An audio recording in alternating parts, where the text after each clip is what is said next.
Hello. Hey, Hey, Ben. can you hear How me? are you? Yeah. Can you All hear right. me? Yeah, yeah. Cool. Actually, I'm gonna put my headphones on. Oh, should I do that as well for sound? Let me think. I think, yeah, why not? Let's Okay. do it. That way we don't get any feedback. These are mine. Have you done a podcast before? No. Oh my gosh. Well, I can't say that. I did do an audio one recently with Jeanette. Um, Awesome.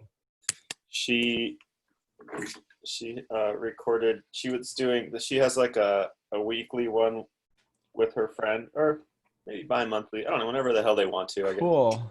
And let's see how this works. Can you hear me on this? Yes. Can you hear me? Yeah. Perfect. Volume. It's a little quiet. Okay. Hi. Hello. Hello. Hello. Hello. Hello.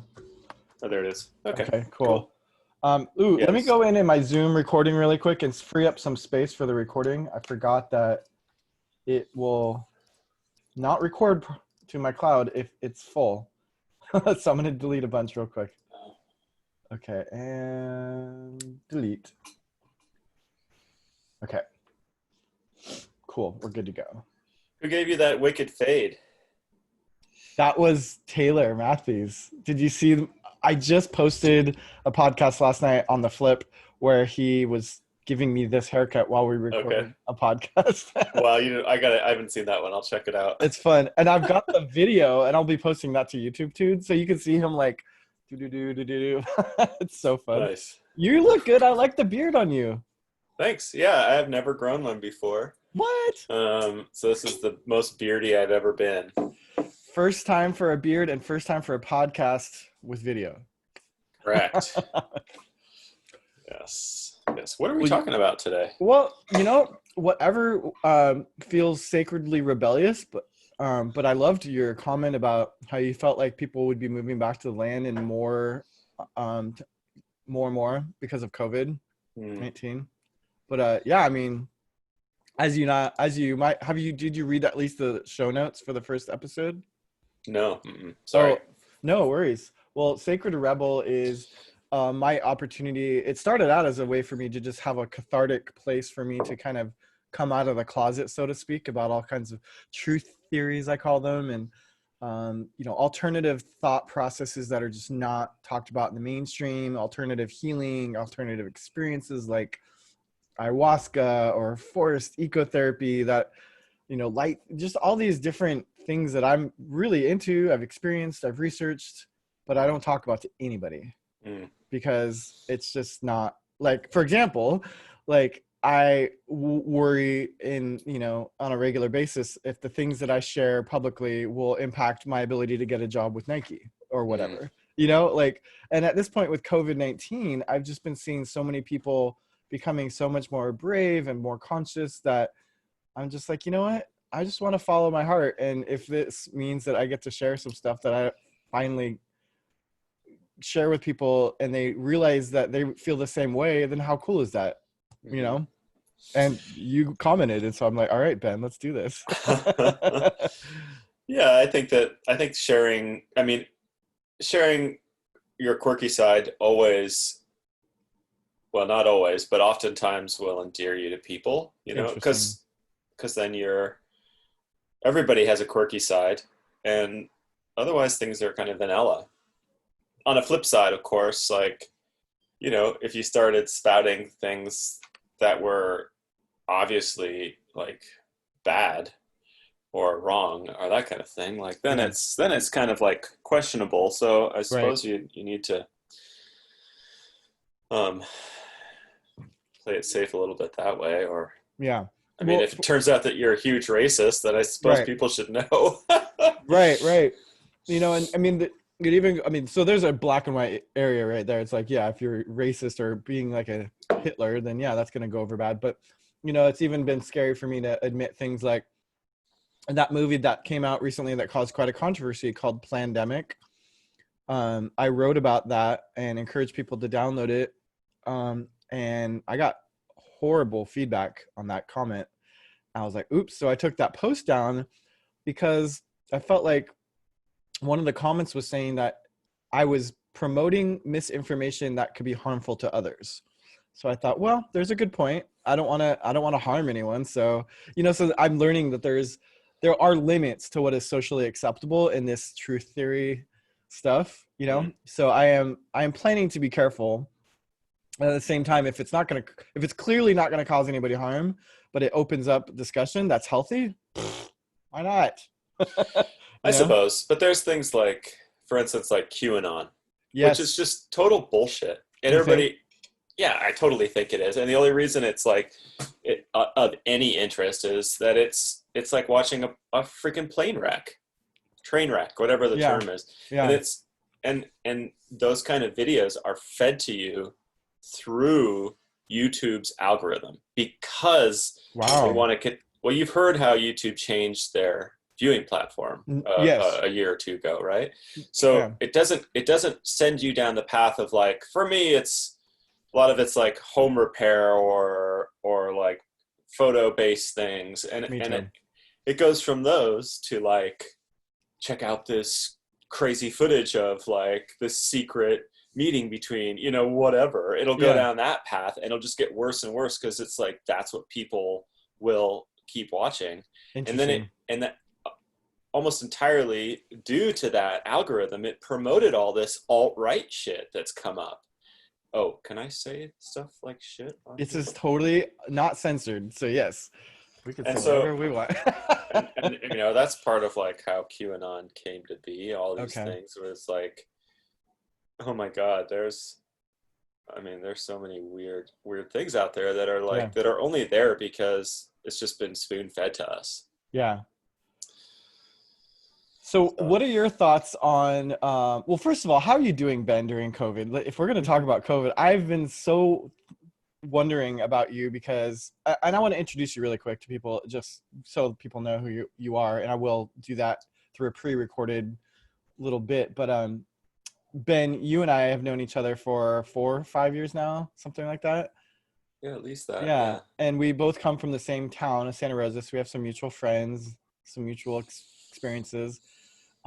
And you showed this amazing art project in my gallery called, um, it was about Lewis and Clark rediscovering Portland in the modern day Hmm. with a very, very cute photography project that you did and created a calendar out of. And so we connected through the photography world, and over the years we've come to know each other more as people who have a very similar mindset about life in general, very conscious, open-minded, lovers of the natural world, stuff like that. But then on the flip side, we also work in the corporate media world, like making photography and video on a professional level. And we've even worked together professionally a few times. And so you're a friend of mine who I'm constantly looking to how's business? How's life?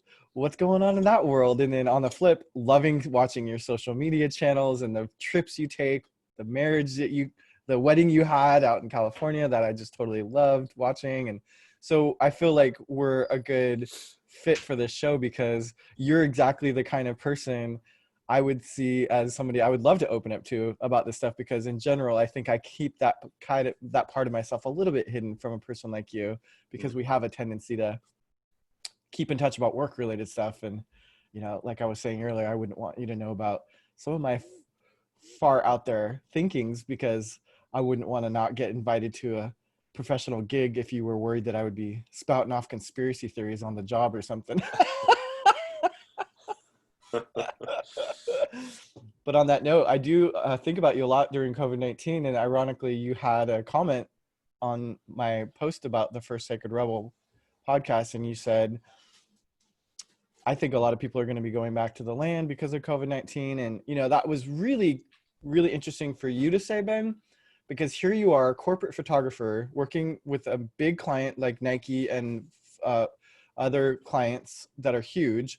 And you are the one who I know in this media world who's actually staying busy. You're the one in the photography video world. I don't know anybody who's staying busy. So that's exciting to me that hear that you're doing well. And I'd love to hear more about why you made that comment, because if here you are, person that's, you know, very credibly successful in the media world, making a comment that you think that COVID is going to cause this, I would love to hear why you think that. Yeah. Yeah. I don't know. I got to admit, it was kind of spur of the moment comment. I mean, Yeah. after talking to people, it seems like a lot of people are considering moving back to the land. We certainly are. Are you? We've been talking about it for at least a year, at least like buying something. Cool. I mean, I didn't grow up in Santa Rosa. I grew up in a little town called Willits, which is north. Okay. And there was, you know, it was quiet at night. Like, I don't think people in the city understand how quiet it can be. Yeah. And I've also talked to people that live in the city and have gone out to the country or camping or whatever, and they're actually like kind of weirded out and freaked out about how quiet it is. There's no white noise. Yeah. Yeah. Right. I don't see, you know, I got to admit though, I don't think that unless you've lived in the country before and you have some wild notion that like you're going to go pick up and move out to land and homestead, good fucking luck. Because it is not easy to do. Yeah. There's so many things that you have to do. You need a bolt for one little broken project. You got to drive into town and get it because you don't have it. Right. Everything is more expensive. You're driving all the time. Wow. Good point. Yeah. You know, you need to drive to get, you need to, like, you want to go get groceries, like you have to plan that. You don't just like, oh, I forgot milk, I'm going to walk to get it, because you can't do that unless you got a cow. And which is a realistic option if you're living on the land. Yeah.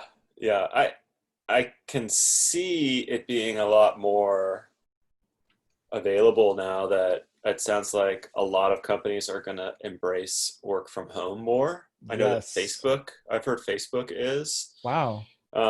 My concern, and I got to admit, we're both Californians, but a bunch of fucking Californians moving up here with all their money and buying land up here before you and I can.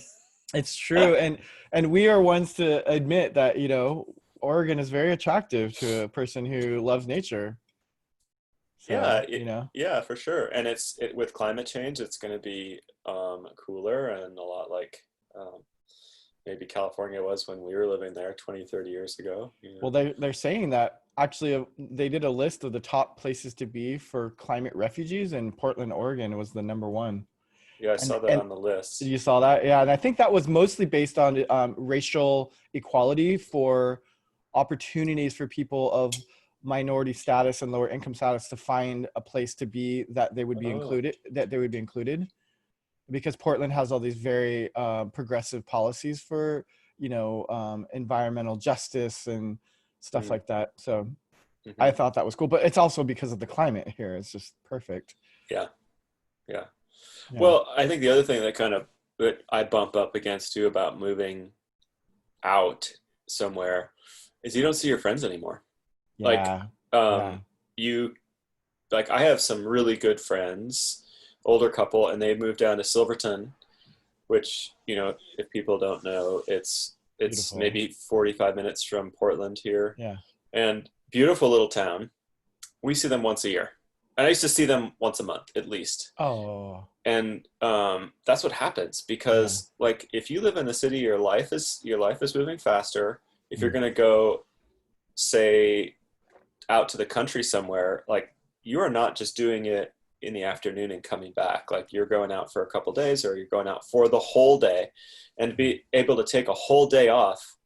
And especially with people with kids, it's like that you don't see your friends anymore that move to the country. You might Sure. think that you're going to see people and you may see a few, but it's going to be a different life. Yeah. So our ideal situation that we talk about is like, well, we own the house here in Portland, but wouldn't it be nice to have like a big old triplex, like somewhere close in, and rent out most of it, and then like own land somewhere and be able to like still access it until we're ready to do something out there, That Um, okay, so that reminds me of the Anastasia Ringing Cedar of Russia books. Have you heard of those? no. You might like them. And that's actually one of the topics I wrote about on my show notes. But so here we go. I'll mention that a little bit. Um, Basically, in Russia, there's a huge eco-village movement that started encouraging people to do exactly what you just said, buy these, what they call little dachas or Mhm. dachas. I'm not sure the Russian word. And it's a plot, usually an acre or less, out in the country, usually about 45 to an hour away from the city or more, dependent, but just enough where they can get out into nature, but still be closely accessing the city. Because what they do then is they live in the city and they go out and they start developing gardens and maybe a small place to live Yeah.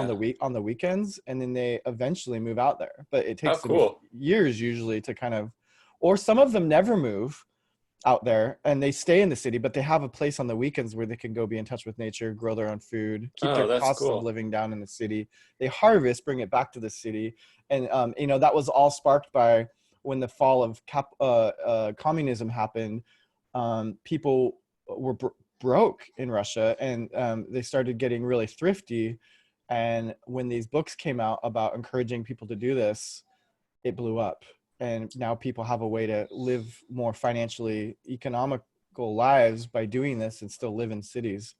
This is in the show notes. I can check it out. Well, yeah, just the name Anastasia Ringing Cedar of Russia books. Okay. But yeah, if you Google Anastasia Ringing Cedar of Russia, there's 10 books. And if you even just read a few chapters into the first one, you'll get a good gist of it. Yeah. And I Huh. will admit, there's another side to the books which you have to understand, which is that there's a big question about whether the books are true. Oh. The guy who wrote the book claims that he met this woman out in the wilderness who lives off the land, and she's very spiritual and she's very mystical, and a lot of the things he claims she said and did are very mind-boggling. You're like, what? Is this possible? Is this true? Get past that, because I Mhm. think after many years of Well, if it's savoring, not true. well, here's the thing though, and that's the thing. Like he even says at the very beginning in the forward, like the question is not whether these books are true or not. The question is whether these books spark your imagination about what is possible. And that's what I love about them. Because after years of reading them, like, sure, of course, when I was reading them, most of my mind was focused on, is this true? But years later, what's stayed with me are the ideas of what's possible. And I don't even care anymore whether it's true or not, Yeah. Yeah. And it's, if it's like teaching us how to, you know, spark our imaginations about living like we're talking about in the future, then why not read these books, you Hmm. know? Yeah. I think that it kind of reminds me of talking to a lot of the um, my parents' generation who lived in the country back, in our old area down there, Santa and how Rosa, there's Willits. yeah, Ukiah, like the a lot of them came out during the whole back to the land movement in the 70s, Yeah. bought land, and because their thought was the world is not going the direction that we want it to, and we're going to move to the country and make our own community. Yeah. And a lot of them were really successful, and I feel like well, the wheat industry had a lot to do with supporting them too in a lot of places. But so there were a lot of artists making livings that way, lot of creatives out there, and it was spawned through an idea, a taste of magic, the drug movement and the, the psychedelic movement, like, and and um, that was, I feel like it's kind of cyclical that way, and it feels like maybe it might start happening again for different reasons, but Beautiful. those are the people that I grew up around, and um, Well, that says a lot about you. You're so zen and open-minded and artistic that, but yet you have this other side of you that's very good at business, and you're technically very proficient, and like you create these machines for these Nike shoots that are like, what? So it's like you balance both worlds really well, and I can see thanks, that. Ryan. Yeah. We always joked in the sustainable communities that I lived in that our kids were going to be city people, because we would be pushing so hard on these kids to love nature and of course, and love alternative living. Of course, kids tend to do the opposite of what their parents do. So Yeah. you might be a good example of that. You turned out beautifully. Well, what about Anastasia? What's she leaning towards? Total city girl. Total city girl. But she's excited about the prospect of moving back to the land. She just says, we have to have friends around. So that's interesting that you brought that up. Mm-hmm. She's very social. Does she like nature? She loves nature as far as playing, but as far as appreciating, getting out to exercise and be in touch with the natural, she could care less about that. Mm-hmm. That might just come with age. Right. I hope so. Yeah. But she appreciates like grabbing a dandelion and poofy and like poofing them, or chasing butterflies and creating a story about the fairy that she's chasing or whatever, that's what she enjoys. And I feel like her imagination goes wild in nature, and she doesn't even realize that it's because it's nature. So that makes me happy. Mm-hmm. Yeah. So when you lived, you live in Santa Rosa, and then you lived in Hawaii for a long time, right? Oh yeah. So was there community out there? Was that kind of a back to the land thing for you? It's actually kind of what got me into the books, the Anastasia books. And yeah, because we were living basically on the land with very little money. All of us had unique ways of making it work, but mostly just, like in Hawaii, it's so easy to live. Like you don't need a house. You can live we literally lived in a carport on pallets. Mm. And the carport costs like what? I don't know. They're like $150 at Costco or something. And they're perfectly waterproof. So, and they're huge. We've taken those to Burning Man, I think. Yes. Yeah. Okay. Yeah.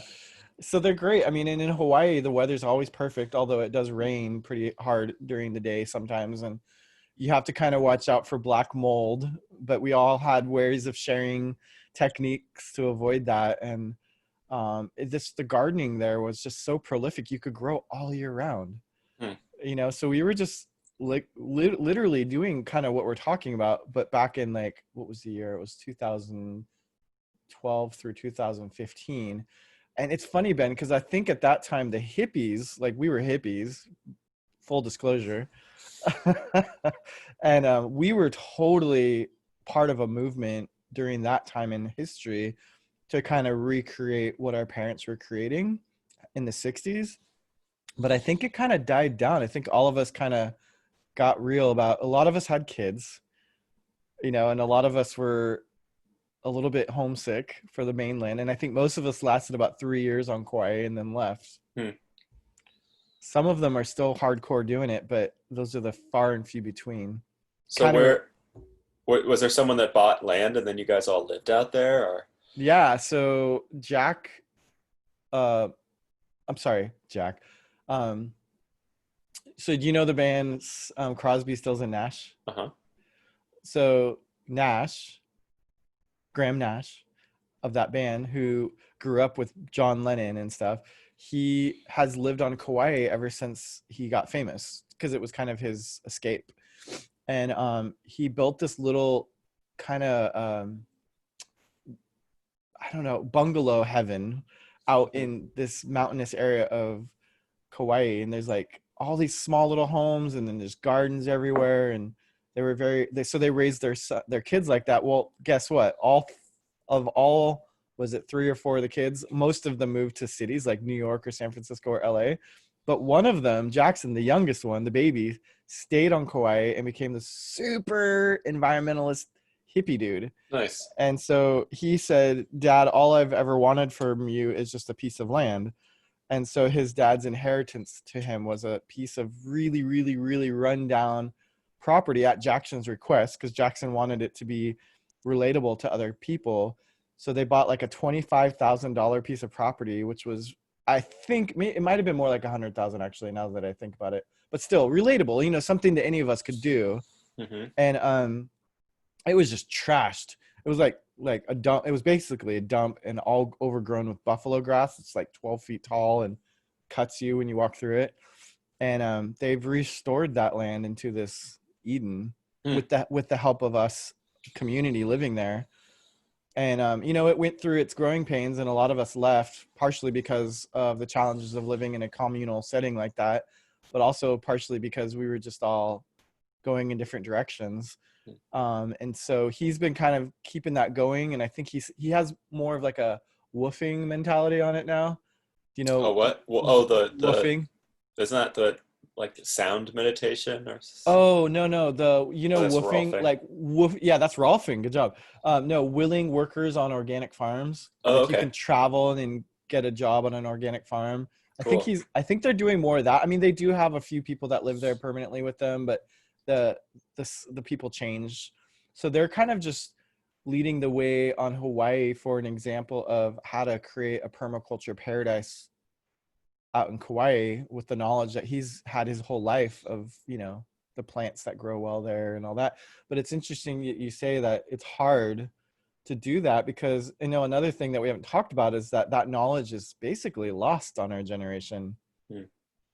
You know, like what time of year to plant and how to sprout seeds correctly, because they're all different, and you know, all that stuff is just, we don't know it anymore. So yeah. I think that's, for me, the big scary thing about moving back to the land is like, could we even do it? Could we even grow food, you know, well? What are your thoughts on that? Gosh, I don't know. I haven't done like large scale food farming before. I think. Have you even gardened? Yeah, for sure. See, I mean, I lived in the country. Mm-hmm. Cool. So you know how to grow like some lettuce and some, you know, beans, snap peas, or tomatoes, or yeah. Cool. Are you doing that here in Portland? Well, my wife has a small garden here, so I haven't been doing too much. Yeah. Have you started that since COVID, since quarantine? COVID garden. Yeah. That's a great word. I think that there might have been like some spurring of that, but we had one last year too, so we do them. But yeah, I certainly know some folks that have like gone a little more hardcore, like went out and got chickens and wow, that whole bit, which is funny to me because like it's that whole thing where people are like, oh, I'm gonna get 55-gallon drums and store them with rainwater, or you could spend 5 cents and fill a 55-gallon drum with municipal water. It's true. It's true. Or you could spend, you know, $15 on like a super organic giant chicken of some kind and store it, because the feed and all the upkeep and all that stuff for chickens. I mean, I guess you get fresh eggs. Yes. So, and I guess there's kind of an egg shortage right now. Yes, it's true.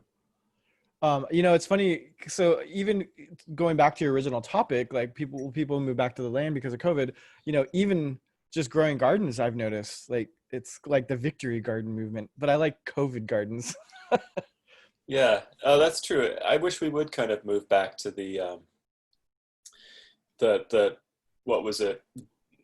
Depression era style of like trying to grow your own food. And yeah, I don't know. I got to admit, like, it's been nice to walk around the neighborhood and everybody's working on their homes and their gardens, and I love it. Going for walks with like all these happy dogs. It's like, oh, this feels like the community that I want. Amen. You know? Doesn't it feel? You know, it's funny you said that. It feels like it was when we were kids, doesn't it? Like people used to get out and do stuff like that, and Oh, it yeah. stopped because of cell phones, I think. I agree. Yeah. Yeah, or just in general, like so much social media. Mm-hmm. Yeah. Or I gotta say too, video games. It's like kids will just Mm. sit down and play like as a reward. Yeah. Or not, just because our parents are trying to keep them busy. Mm-hmm. And I have to say on that note, I feel like a lot of parents have been struggling during COVID on what to do with their kids because schools are closed. Yeah. And we have struggled so hard with our daughter on the screen time. And we're just finding a lot of parents are kind of trying to not shame themselves or their kids over it too much right now because it's such a crisis and nobody knows what they're doing anymore. Oh, shaming them over using too much screen time. Yeah, but I think a lot of us are, okay, we got to be careful about this and we're conscious about this, but dang it, what do we do? Yeah. Yeah. Because we're stuck inside and we're not allowed to go out that much. And it's just been hard, So, but I agree. I mean, it's something that we do need to pay attention to. Mm-hmm. Mm-hmm. Are Yeah. you guys planning to have kids, Ben? That's funny. We were just talking about that today, but Yeah. we're like on the fence. Okay. Mostly off the fence. Okay. You never know, though. It's true. It's true. What would be what am I trying to say that word? What would be an encouraging factor? A factor that would make you want to do it? Oh man. What are the pros? Have you done a pros and cons list? I think for me it would be like a severe environmental change. Like in the positive, because I don't have too much faith in the way that our environment's going right now, and I would have a really hard time bringing a kid into that world where they just see the decline in our ecosystem. Yeah. But what do you think? Like, so you're saying like something as positive as like what happened to the skies in LA during the shutdown, maybe? Yeah, this has been great for the environment. Yeah. It's like we really found out who the real disease is, Right? and it's us. Yeah. We're the problem. What do you think that, it's funny you say that because I believe if we keep this working from home thing going, we might see a permanent reduction in air pollution. Yeah. I would really welcome that. I think that would be fantastic. I was getting excited, even though I think Elon Musk is kind of a tool. I agree. He's a weird man. He's such a dick. But his product is amazing, but dang, he's a weird man. Yeah, when he was talking about that Hyperloop thing, that made me really excited about moving back to the land because, like, if that thing moves as fast as people say, and people can work from home as well, like, then the sky's the limit on where we could live. Because, if it's shooting out, just using Oregon as an example, like if it goes out to Idaho or it goes, west, or even, if it goes between, say, here and Eugene. Yeah. If it takes less than, what were they saying? Like half an hour? Yeah. It was like 20 minutes to Seattle, maybe half an hour to Eugene. Was it like an hour from San Francisco to LA or something? I thought it was, something like that. If it stopped anywhere along the way, like you could live in that zone. Yeah. And you could work in Portland. Yeah. You could live in Eugene and work in Portland. Yeah. That'd be amazing. Easily. Yeah. And people could live rurally. And then it would spread things out a little bit. Yeah. I don't know if that's good or bad for the environment. Yeah. Okay. So you want to get into something about transportation that I believe, and here's my chance to be a sacred rebel about it. Have you ever looked into any of these ideas of oppressed free energy devices or things that the supposed oil industry has like oppressed? I've never seen one that's real. Okay. But have you heard about the idea that it? Oh yeah, I've seen YouTube videos of people pretending that they have something spinning with like a battery hidden on it. Yeah. Well, when I was on Kauai, do you know who Nassim Harriman is? Yeah, I've met him a few times. Yeah, what? You met him? Where'd you meet him? Yeah, he used to come to some events that some friends of mine threw a lot. So I've hung out with that guy quite a bit. Oh wow. Okay, so I met him on Kauai and went to his compound where he was researching, and he walked me right by the lab, but he wouldn't let me in. Where they were doing the research on his free energy device. So I believe that there's something there. Have you talked to him about his work in that field? No, it was the stuff I talked to him mostly was about like event horizon Okay, kind of wow. things. But Which is where there's an infinite enlargement and an infinite smallness of the universe, right? And we're kind yeah. of right in the middle. Hmm. Is Hmm. that what you were talking about? Generally, yeah. Cool. Yeah. Yeah, he has a really interesting philosophy that's based in his idea of science, Right. which is where I tend to lean spiritually. Yeah, I don't Beautiful. necessarily Beautiful. agree with everything that he says, Yeah. Well, that's but beautiful. I mean, that's the kind of stuff that I love hearing about too on this podcast, which I'm hoping to talk more about, is just leaning towards something that maybe not be the mainstream narrative. And that's beautiful. yeah, yeah. What, Huh? go ahead. Oh, go ahead. You were going to say something about him. Oh, I was going to say something about free energy. Mm, I think that like to say that you can create something out of nothing goes against like yeah. one of the main principles, like E equals MC Yeah. squared. Like isn't that proven? It's a proven scientific. It's not a theory anymore, Honestly, right? I think it's Nassim Harriman that could answer that question best, because I think Nassim has actually solved an equation of E equals MC square that hadn't been solved yet, Hmm. according to him, right? Have you heard about that? No. Yeah. So he basically, oh gosh, I'm gonna get into territory where I studied years ago and I can't remember anymore. But he basically solved for the equation of the quantum physics part of E equals MC squared that hadn't been proven yet. So Huh. mathematically, he basically thought outside of the box and kind of was able to solve for that part. And I think what it all relates to for him is that what you're talking about, where physics, you can't break the law of physics. What his point is, so it's interesting we're talking about Nassim, because he changed my mind about what you just said.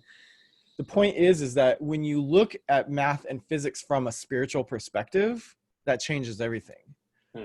And then these ideas of like the Taurus field, have you ever seen that shape where the energy goes up, around, back down, and Yep. back up again? Yep.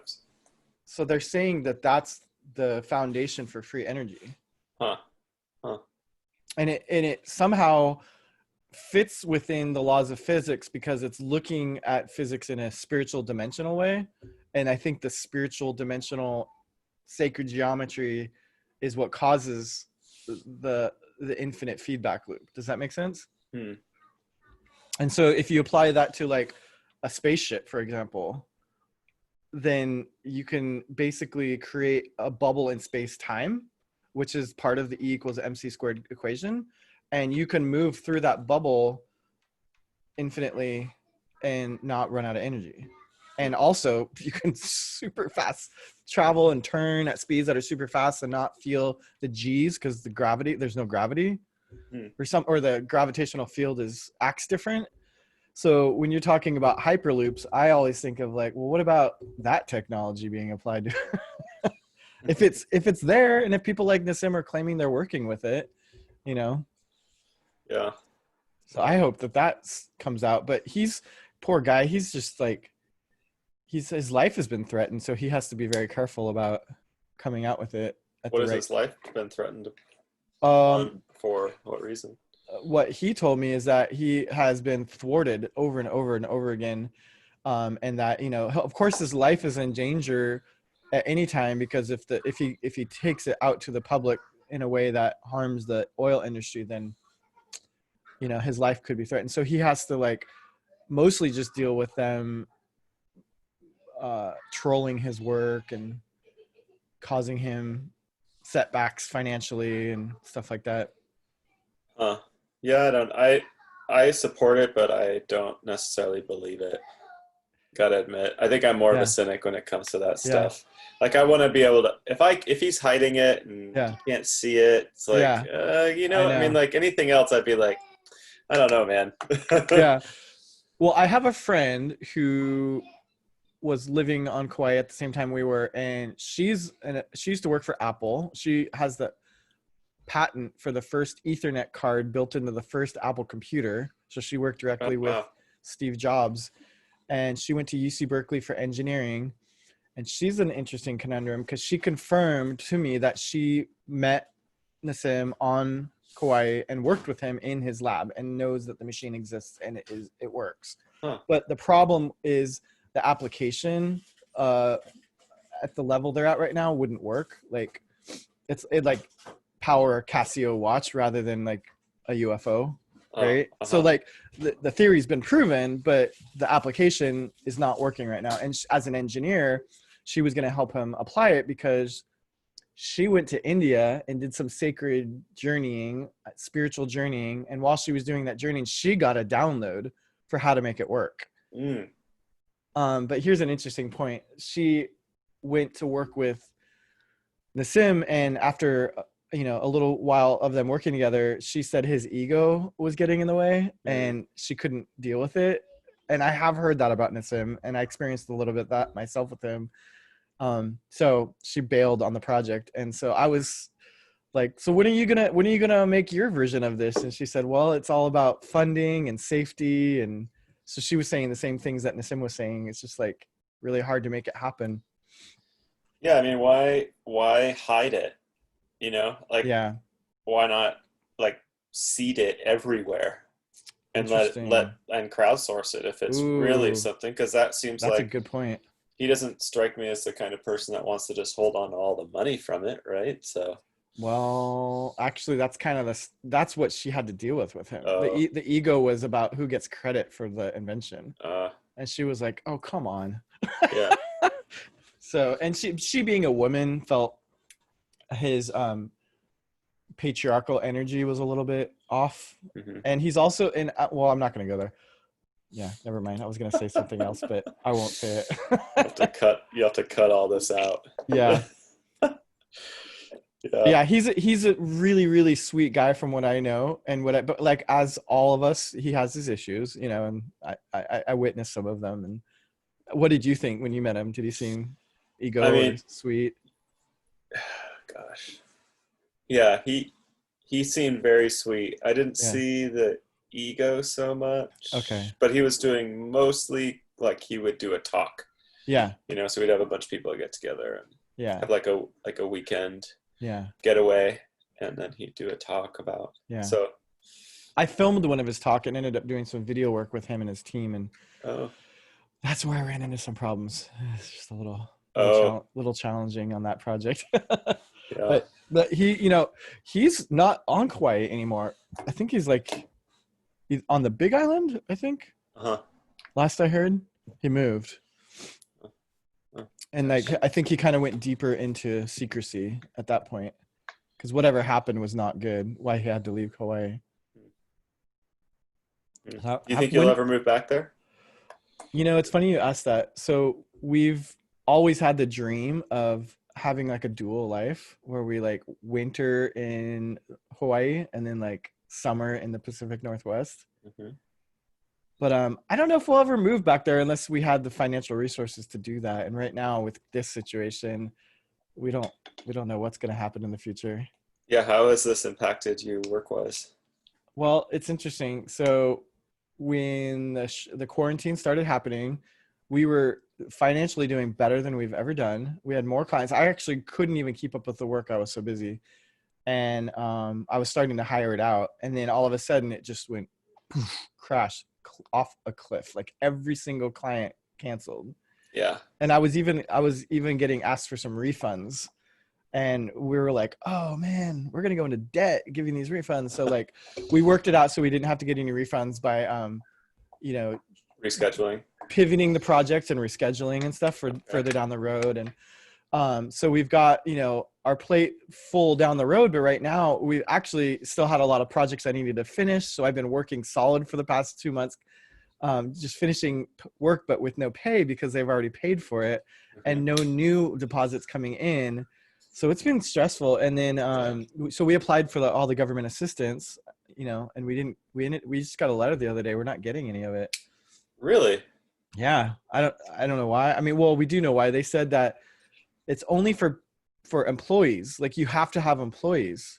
That's the only reason. That's the only way you can get the SBA loans right now. And as a self-employed business owner, I have contract people that work with me, not Yeah, employees. that's crazy. I have a friend that doesn't have employees, and he did it. How will you get him in touch with? Can I get in touch with him? Because Yeah, I want to. I you know tried him, to prove hooray! it. Who is it? I'll put you in touch with him. Okay, cool. Yeah. So what the letter we got just said that the payroll documentation that we provided did not support the amount that we were claiming, meaning I don't know, but I think we didn't do it right because we gave them like proof that we had paid them through our bank account, but not like payroll. We don't have payroll because Yeah, they're subcontractors. yeah. So we think that's what went wrong. Oh, you were trying to get money for your subcontractors. And for me, because we went, Yeah, you can't get money for your subcontractors. That's probably why. That's probably why. Okay, and then the OMPA, the Oregon Media Professionals Association. Uh-huh. Are you member of that? I used to be. Okay. We just joined right before the pandemic, and so they had a class on how to get this government assistance for most of us media makers who are self-employed. And the one thing that I took away was that as a self-employed owner of a company, you can qualify for paycheck protection program as long as you have proof that you take a paycheck. Yeah. But we don't have proof that we took a paycheck. So we just gave them our bank account records, and that didn't work. Yeah. So, yeah. so, all the more reason to be like super tight with your records and stuff, Yeah. I really feel like switching to a corporation where I get like a paycheck has made a huge difference in how I save money. That's cool. And so you do that? Yep. Oh, great. I pay myself bi-monthly. That's great. And then since I'm an employee, it's easier to keep record of that kind of thing. And you can't do it for contractors because it would be like, I mean, for instance, it would be like Nike getting funding so that it can just pay us to not work, for them. Yeah.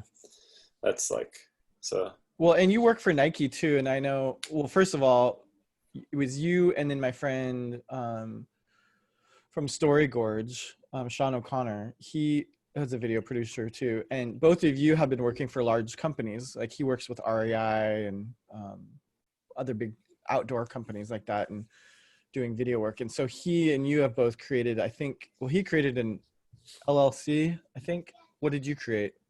I have an S Corp. I had an LLC. Okay.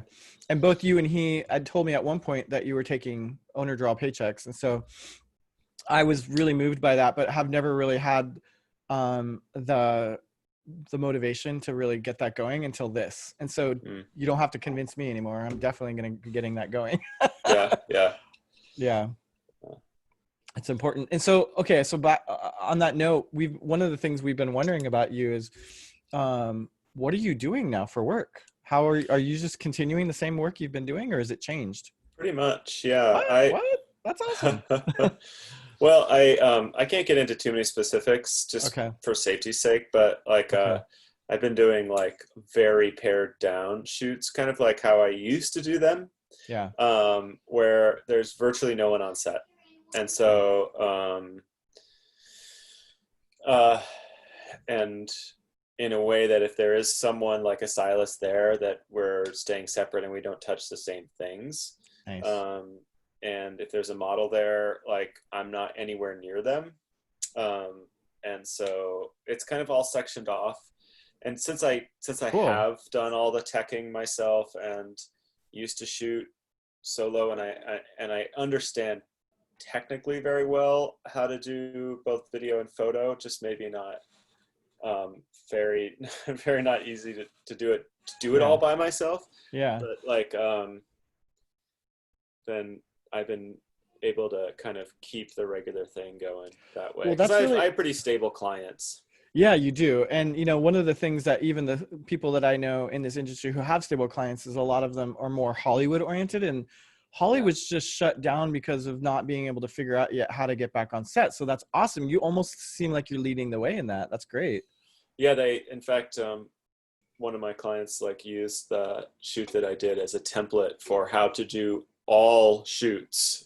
So there's like screenshots of me in gloves. That's great. Wow. That's so cool. So you really are setting an example. See, that's the kind of innovation that you've always shown me. You're really good with being innovative in this industry. I think that's what's so fun about it. It's like it comes back to also like living off the land, off the land, but on the land. It's like Yeah.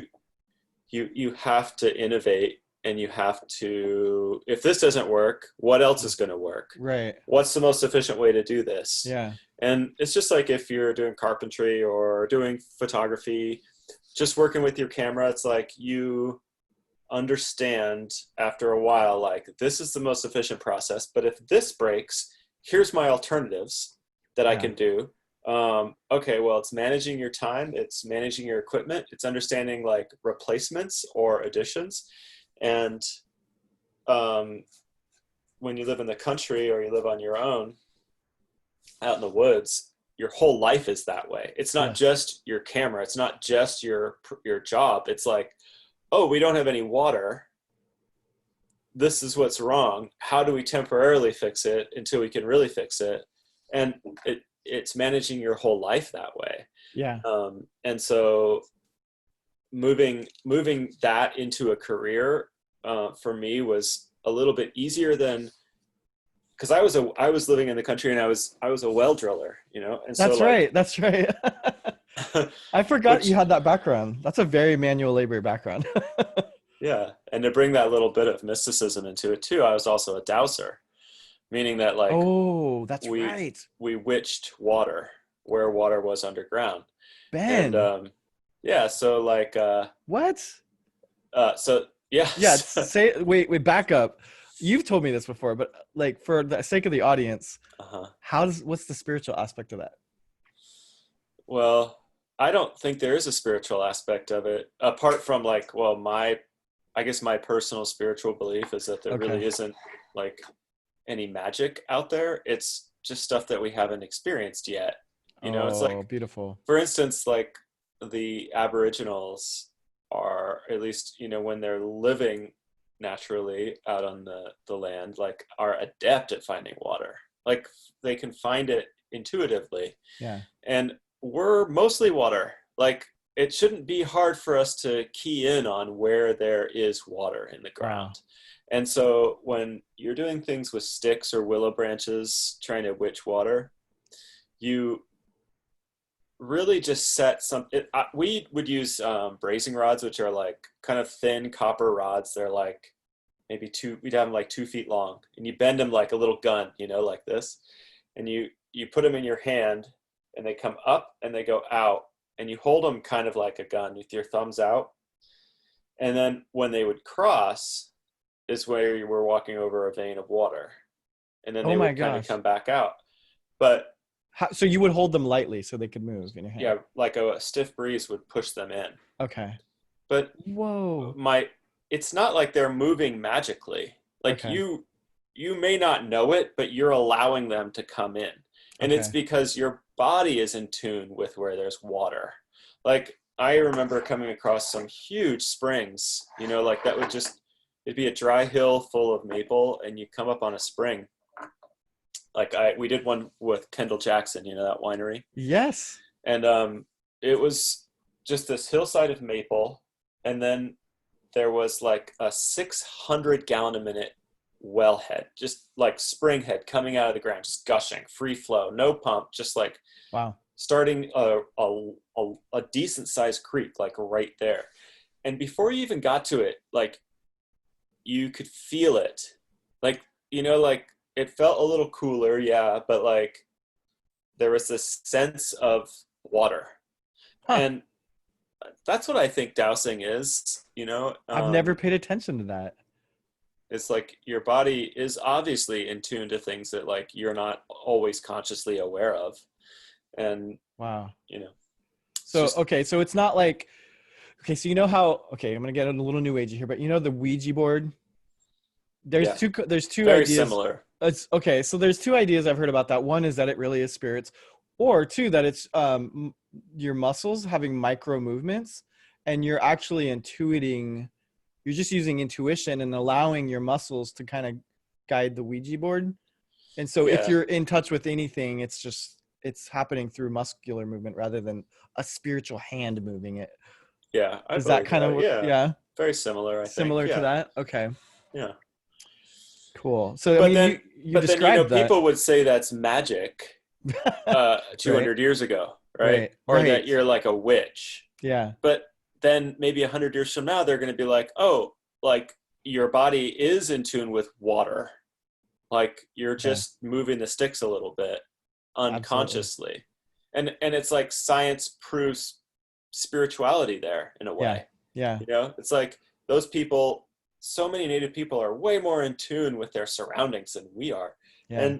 And to be able to, like, I'm sure if you asked an Aboriginal, like, they'd be like, well, I just know it's here because I feel it, or whatever it might be, you know, like, Right. or I know that, like, when I smell this plant in this one area that there's probably water, and they wouldn't even necessarily be conscious of the signals. Yeah. It's what drives them in their core, and they just know, you know. Yeah. So It's yeah. interesting too, because do you know, like those sayings, like there are 13, what is it? The 13 tribal elder grandmothers who've gone around doing some sharing around the world. Have you heard about them? No. They're 13 grandmothers from different tribal cultures across the world. So their cultures have never been in contact with each other. And the thing that's so amazing about them is they all share the same wisdom, the same knowledge base. They're tapping into something, and they all have the same thoughts and beliefs. And one of the things they said together as a collective, these elder grandmothers have now gotten together and traveled. And one of the things they spoke to, I think in the late 80s or early 90s, before cell phones came out, is they predicted that we would soon, in the very near future, be able to send our thoughts to each other through the air. Hmm. But what they were describing was cell phones. Hmm. And so at the time we might have thought, oh, that's magic, that's weird. But now we just go, oh, it's a cell phone. Uh-huh. So, you know, like, and back in the day, like if you asked somebody 100 years ago about some of the things that we have in this world today, they would be like, that's crazy. That's no, you know. So I think what you're talking to about the 100 years from now is interesting too, because what are the things that we'll know 100 True. years ago, 100 years from now, that right now we consider magic or whatever, Mm-hmm. you know? Yeah, for sure. Yeah, I Yeah. think people a lot of time were burnt at the stake for being witches when they were just a little bit more in tune with something. I love that. That's so relevant to this podcast too, because I think what I'm trying to do is open people up to a little bit of that, you know, that thinking that, hey, you know, a lot of these topics are not witchcraft. They're Uh-huh. actually worth talking about. Yeah. Like, I mean, and that's a very practical example, water witching. Wow. So what was your percent accuracy on that? I wasn't very good. The guy that I worked for was a lot better than me. Okay. And he was good enough that, like, I he stayed in business, and when I did my own thing, I couldn't do it, Okay. you know. And so yeah. That's Yeah. amazing that somebody could just do that as for a living. I love that. People were doing oil dousing as well and making Whoa. a living. I don't know how much of a living at it as Yeah. well, where they would use a pendulum and they would kind of like, they'd go up this side of the map and get this line, and then they'd go down this side of the map and get this line and find that cross section, you know? And the pendulum would help them know where the yes or the no was. Right. Wow. Yeah. That's, you know, that's a tool that's used in a lot of new age healing stuff, is the Uh-huh. pendulum. Uh-huh. So interesting. My wife has actually used the pendulum before, I think. And you get just like a simple yes or no to a question. Yeah, it's very easy to get it to go horizontally or circular, you know? Like it's just micro movements of, like you said, micro muscle. Micro muscle. Yeah. Mm-hmm. Yeah. And do you think that's kind of similar to what you're dealing with the witching too? Micro muscle movement Yeah, a I little think bit? it's just a tool to get you to get your body to tell you what it's feeling. It's like a like what are they muscle testing. Have you ever had that Yeah. done? Yeah. Yeah. We've been talking about that lately. Uh-huh. Yeah. Well, my favorite muscle testing one is this, and it really works. I call it the fluffy pillow test. So I put Uh-huh. my hands out like this, and I have a yes or no question, like, should I go to the store right now during the crisis? Mhm. And then I'm like, okay, and I just feel into whether my arms drop, or if there's like kind of like it feels like a fluffy pillow is floating my Huh. hands. And if Huh. there's a fluffy pillow floating my hands, that's a yes. And if they just drop, that's a no. Huh. It totally works. What kind of questions do you ask besides like grocery store stuff? Anything, honestly, but I generally tend to use it more for like guidance for right now. Just like, is going out a yes or no, or is you know, is buying this thing a yes or no, or what, just more practical stuff. Mm-hmm. Mm-hmm. I try not to do it like, am I going to earn $1 million? Because that's, I don't know, Right. probably not going to be accurate. But yeah, so Ben, I think the cool thing about, again, tying into what we're talking about, the water witching really ties into back to the land. Is that a skill that people could use to help them find water on their property? Maybe it'll tell them that it's in the ground somewhere, but it's the Okay. real work is getting it out of there. Oh, true. Right. Drilling a well next, right? Yeah. Yeah, Yeah. Yeah. that's cool. And then of course, it's like, well, is everybody going to move out there and drill wells? Like, Oh, true. I don't know. That would affect the water table, wouldn't it? It might. Yeah. Well, and another thing, I think a lot of people are practicing the water catchment because that's an alternative. Mm-hmm. It's so funny. I love the idea of water catchments because, in Tucson, Arizona, we had some friends. Actually, I think Brad. Oh, what's his name? I can't remember his last name, but there's this guy Brad who's like this permaculture expert, and he really pioneered water catchment systems that are very unique in Tucson, Arizona, because they get like flash floods there. It like rains really hard a few times a year, and then the rest of the year is like super dry. Oh, But they proved that you can catch all the water that you need for the year in those flash floody seasons. okay. And He has larger storage than 55 gallon drums, I take it. I think so. Yeah, and there's like, I think they're more like those huge plastic ones that are the size of a room, Yeah. Yeah, And we then, used to install a lot of those. okay. Mm-hmm. And like people they've taught people how to live the whole year off of one or two of those full. And I think you either put them next to your house or underground, and you have a pipe coming off your roof into those. And I think the crazy thing is it was so successful, it threatened the water municipality, and so they started making people get permits to have those and pay money to have those because they were like not making money off the water bills anymore. You'd think they'd want to like lessen the strain on the system. I know, right? Oh, and then there was another thing. There was like, if your water catchment was over a certain size, they would make it, you couldn't get a permit because they were claiming that you were catching too much of the water and it wouldn't go into the water table, and then they couldn't sell the water. So you're taking it back from them. Yes, you're like taking too much water. It's like, wow, this is like something that was like a real thing and like a threat. And so it works, water catchment. So I think that's honestly for me, my dream would be to build a living roof and catch water from their living roof, because the one thing that I love about water is that it's been filtered through the ground and it grabs a lot of minerals after falling out of the sky. Mm-hmm. But water catchment off of a roof, what's it catching? Bird poop? Like, I don't know if that's enough minerals. So I think the idea of a living roof is cool because at least you're still having the water seep through some earth and then through the pipes and then into your container. Yeah. So if I ever do it, that's what I would do. Just to I would love a living roof. I like those things. Be able to walk up on your roof. Oh, that'd be cool. I like that. The idea for me would be to build like a hobbit home. So underground, and then your roof would be the hill that it's built into. Yeah, my wife's parents live down in Sea Ranch. Well, they just moved up here, but they have a neighbor who has a house like that. It's like kind of built into the hillside, and they have a living roof, and there's like deer walking around on their roof. Oh my God! Like peeking into their skylight. Yeah, I would hope not. Gosh, maybe, but like, so it'd be weird to see a deer up, like looking down on you. Mm-hmm. I love it. That's really cool. Oh, you're getting now these are the talks where my heart gets explosively happy. Alternative natural housing. Oh man, I love it. That's so cool that you are into that too. Yeah. Have you ever read a book called A Pattern Language?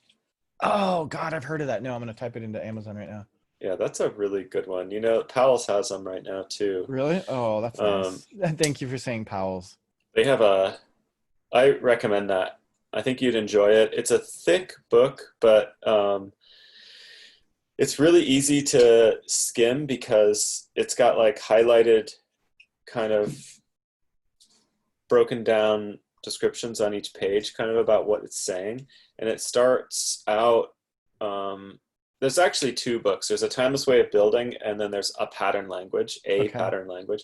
which I prefer a lot more. It's a little bit less esoteric. Okay. Um, and it's really just about like community, and Wow. then it gets into building, and then it gets into just like aesthetic building for humans. I think Beautiful. you'd really enjoy it, and it has a lot to do with community and the environment, and that kind of thing as Is the well. community part kind of like the barn raising idea? Yeah, it is a little bit. It's not talking about like bringing people together to do community. It's like this is what would support a healthy community. I love it. Or it talks about like having like in a city structure, like having like fingers of land that come Ooh. through the city, you know? So you Ooh. easily access land and Ooh, and that would help migratory animals too, right? Like being able to walk yeah, through the city, not get yeah. blocked by a wall of asphalt. Yeah, yeah. Very Wow. European, but Oh, that's cool. Well, that's interesting that you say that. Ben, thank you for sharing that. Yeah, when we flew over Europe into Paris and then out of Paris, I think we flew out of Paris over England. So we got to, at a very low altitude, see both France and England. uh-huh. It was amazing to see the pattern of the land and the cities and the development and how different it is than America. Huh. How Because was it different? well, okay, so in America, you have these massive open spaces that are just like almost states wide. And then in between the states, you have a few mega cities, right? Uh-huh. And then the only thing you see in between is like farmland with like one house on it and the poor lonely farmer, right? Or maybe a tiny little community, but it's still built like a city. In Europe, and you might have seen this from there, like you see little villages everywhere.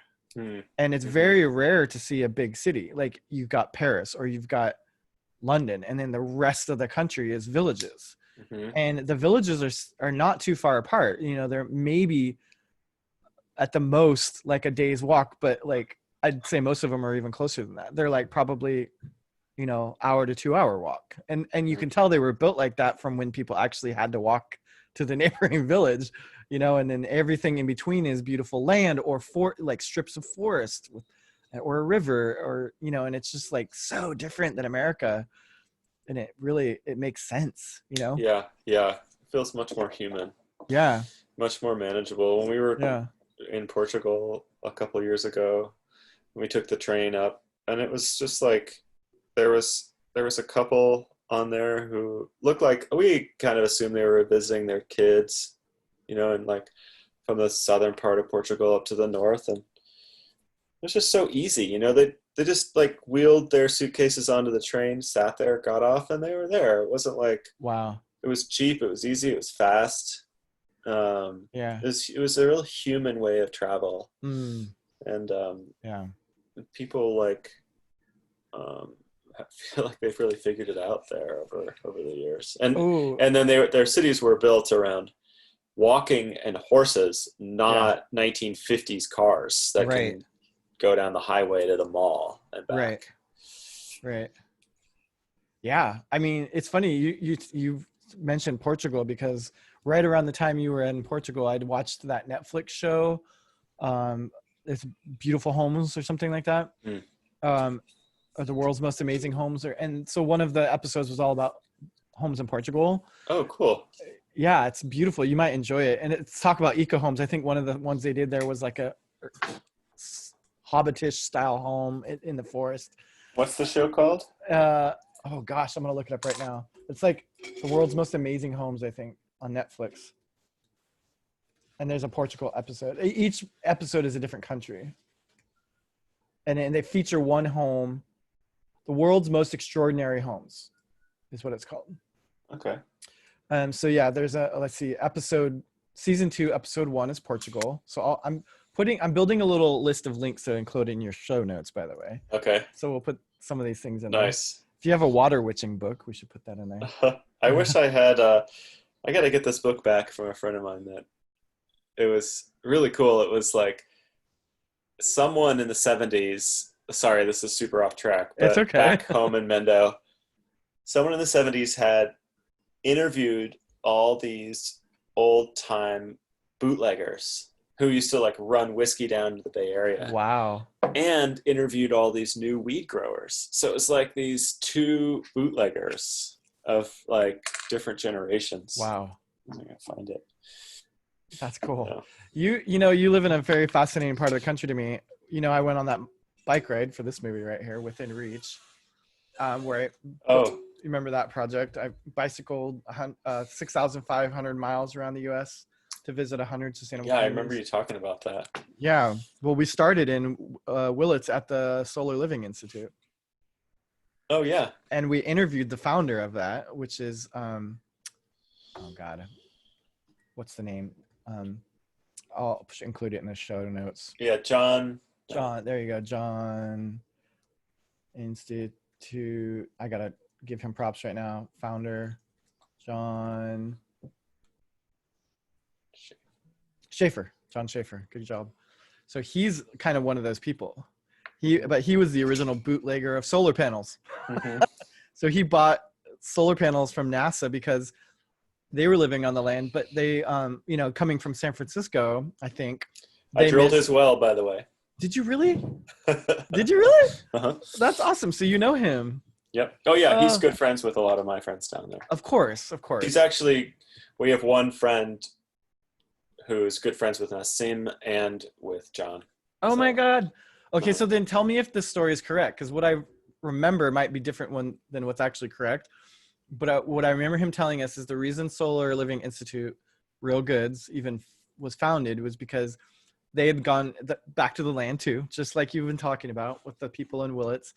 I think he came from San Francisco. I could be wrong, but he was no, it wasn't San Francisco. I don't know. Oh, you don't know? Okay, but he had been he'd really liked baseball and watching it on TV, and they really liked ice cream. And while they were building their little community land situation experiment, they had real cravings, like withdrawals of baseball on TV and ice cream. So he and his wife figured out they took the battery from their Beetle, their Bug, and hooked it up to their VW Bug, and they hooked it up to their TV and were able to watch games that way. But their battery kept dying and they had to deal with all that. So he he just literally contacted NASA and said, "Can I buy a solar panel from the space stuff that you do?" When was that? It was like in the 1970s. And so they sold him one, and he was able to keep his battery charged. And so he was so blown away by that he asked them if he could start selling them. And he worked out something with them where they would sell him the old space solar panels or something. Wow. And then he basically helped pioneer the consumer-driven solar panel market because of these withdrawals he was having. Yeah, that's great. God, he has a really nice spread now down there because he sold that business a long time ago. Oh, that's they moved crazy. down to. I didn't know he They sold moved down it. to Hopland. Yeah, he opened up a really big one down in Hopland. Yeah, that's the Solar Living Center. Institute, right? And Real Goods and all that. Yeah. Now it's kind of like weed dispensary and solar or something or other. Is But it he really? lives down there. Yeah, he's got a great spread down there. That's great. Of course, it's weed dispensary, like you said, the two big things down there. Well, and tying it back to your bootlegger thing, those kinds of careers were feeding people's addictions or withdrawals, right? Because during those times, we couldn't have weed, or we couldn't have booze. True. Couldn't have. You're back to the land. You can't have your ice cream. Yeah. So it's interesting. What did you learn from these people that you interviewed? I am trying to remember. I think a lot of it was no, it was too. I really got to get that book back. I don't even know if it exists anymore. That's funny. Oh, by the way, we just discovered a new drink that you might be fascinated by. So you like those seltzer waters, the spritzers? Yeah. Yeah.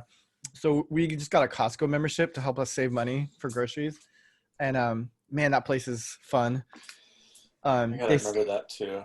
They sell these huge, I just posted it to Facebook yesterday, but they sell these huge Irish cream bottles for super cheap. I think it's $9 for a ton, a month's worth, right? Yeah. And we did it for coffee, but then we were the other night, we didn't want to drink coffee at night, but we wanted the Irish cream. And we didn't have anything to put in it, but we had the spritzers. So I was like, let's try it. Oh my God, it's so amazing. Really? Who would have thought to do that? Huh? Mix a shot of Irish cream Uh-huh. with about half a glass of spritzer. Ooh, refreshingly Okay. creamy. Oh, I'll try that. That sounds good. Yeah, let's try it. We call it our Costco Irish cream Italian soda. Yeah, it does sound like an Italian soda. Yeah. It's Huh. good. Try it. Tell Yeah. me what you think. All right. You should start maybe a little Portland booth, like cart, Yes. pouring those things. Oh, I love it. Yeah. Oh, that would be great. People will love them. It's a great summer drink too, because you think of Irish cream as like curling up by the fireplace with the coffee, but Mhm. if you want Irish cream but you're hot, this is a good alternative. Yeah, I like it. I like it. Right on, Ben. Well, okay. So what keeps you busy these days? Are you shooting mostly or are you editing mostly? Oh, well, I'm actually in the middle of a shoot right now. Well, thanks We for taking are, time for this. yeah, oh, wait, holiday. Okay, cool. Yeah, yeah. But let's see. I've been remodeling the house. Awesome. I started just cleaning up the basement because we want to move like kind of an office down there, and Fun. so office and like the washer dryer, and we have like a pantry and that kind of thing. Hey, the dryer So will keep you warm down there. I remember you asking how to keep it warm down there. yeah, well, what I did was I pulled everything down. It was a total mess. Like they were growing weed and stuff here at one point. It was just like the electrical was like a bunch of like Wow. meth riddled monkeys did electrical downstairs. It was just stupid.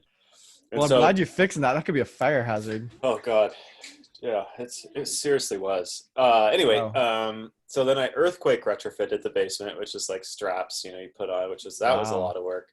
And Wow. then I thought, well, shit, the furnace is going to go out at some point. We're thinking about probably renting this place out soon, so another year. So I installed a mini split, like the on wall kind of things like Yeah. that there. Yes. Those are cool. Those are nice, actually. So I put in one of those systems, and then Cool. yeah, it's just been like one thing after another. We're gonna hopefully get sheetrock up there. Where do Next. you think you'll go next? Like your triplex, maybe, before the I land, don't know. or the Yeah. land? You're not sure yet, are you? My mom's getting older too, so we have to kind of keep that in consideration. Will you absorb her into your life and your living Yeah, situation? Yeah. yeah. Cool. Oh, I bet she's a sweetheart. I actually have been thinking about her and your dad during this interview because I'm like, you just made them sound like wonderful people who Well, who, who raised you. my mom mostly raised me. Yeah, yeah. Okay. My dad passed away when I was younger, but Oh, sorry to hear yeah, that. you would dig her. Yeah. She's hardcore pagan, old Oh, I old love it. old pagan lady. I probably dig having a conversation with her. Oh, Well, I should get going pretty soon here. sounds good. Yeah, our audience has been patient with me and you just babbling through all these topics, but I enjoy these kind of deep dive conversations with you, Ben, and I hope that our audience gets something out of it too. Cool. Oh, this wasn't live, was it? Well, we recorded it. It's Oh not yeah, it's definitely not live. Oh yeah, my yeah. gosh, because I have to edit anything that would be particularly not public worthy. Speaking Okay. of which, you can email me if there is anything you think we should edit it. Okay, sounds good. Okay. But Ben, thank you so much for taking time. As always, you're very inspiring to me. Yeah, likewise, my friend. Oh, I thank get you. inspired by you. It's like your creativity Thank you. and sense of like connection. Thank you. Really, really meaningful. Oh, thank you, Ben. Well, Yeah. I was telling Constance last night that, or this morning, that you're just like the kind of friend that I need in my life because you're very mellow and you bring me down to a more Huh. grounded place. And you're just funny as heck. And yeah. Oh, we didn't That's even get to experience your humor today. Ben's funny. yeah. So yeah, Cool, man. thanks, man. Yeah, well, Yeah, say hi to your wife. Hope I we get to will. meet her someday soon. Yeah, we should do that. We're Yeah. talking about we bumped into some jazz musicians that were like practicing across the street in a yard, social distancing, and they're like, "Yeah, we'll do like I love. garden parties if everybody's staying safe and Oh my separate." God, let us Really fun. know, and we would love to do that with you Yeah, guys. try to figure out a way to do like something We'll safe. bring our masks and hand sanitizer and stay 6 feet Yeah. apart. All right, All buddy. right. All right, Ben. Thank you. Yeah, have a great day. You too. All right, bye.